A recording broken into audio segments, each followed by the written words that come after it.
President Trump tweeted Friday that Army Sergeant Bo Bergdahl's sentence, a dishonorable discharge but no prison time for leaving his post in June 2009, was a complete and total disgrace. More than 8 years after Bergdahl walked off his base in Afghanistan and unwittingly into the clutches of the Taliban, Bergdahl walked out of a North Carolina courtroom a free man Friday. Bergdahl, who pleaded guilty to endangering his comrades, was fined, reduced in rank to E1 and dishonorably discharged, but he received no prison time. Trump, aboard Air Force One en route to meetings in Asia, tweeted his disapproval of the sentence. "The decision on Sergeant Bergdahl is a complete and total disgrace to our country and to our military," Trump wrote. Bo Bergdahl's parents stand in the Rose Garden with President Obama when Bergdahl's release was announced.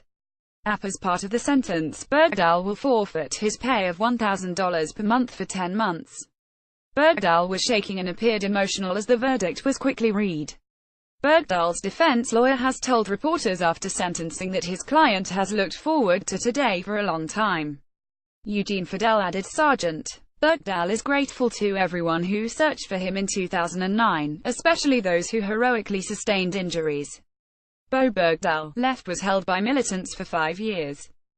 Fidel told reporters that he looks forward to the appeals court reviewing Trump's statements as a candidate, which he appeared to reaffirm on the day Bergdahl pleaded guilty, October 16.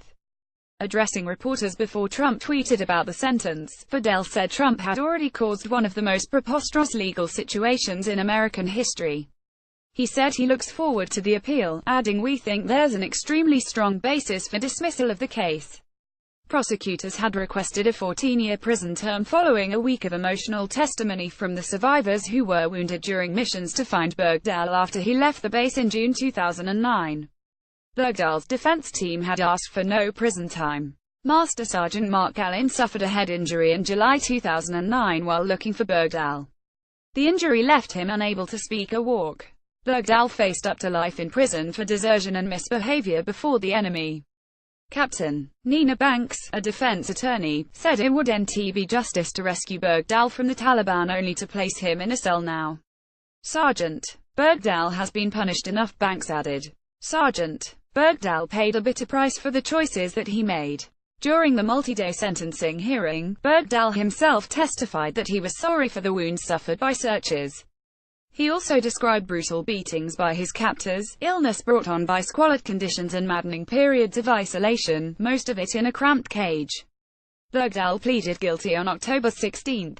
The 31-year-old soldier from Haley, Idaho, was brought home by President Barack Obama in 2014 in a swap for 5 Taliban prisoners at Guantanamo Bay. Obama said at the time that the U.S. does not leave its service members on the battlefield.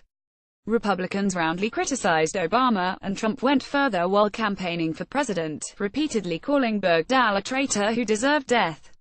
Fox News' Terrace Garnier and the Associated Press contributed to this report.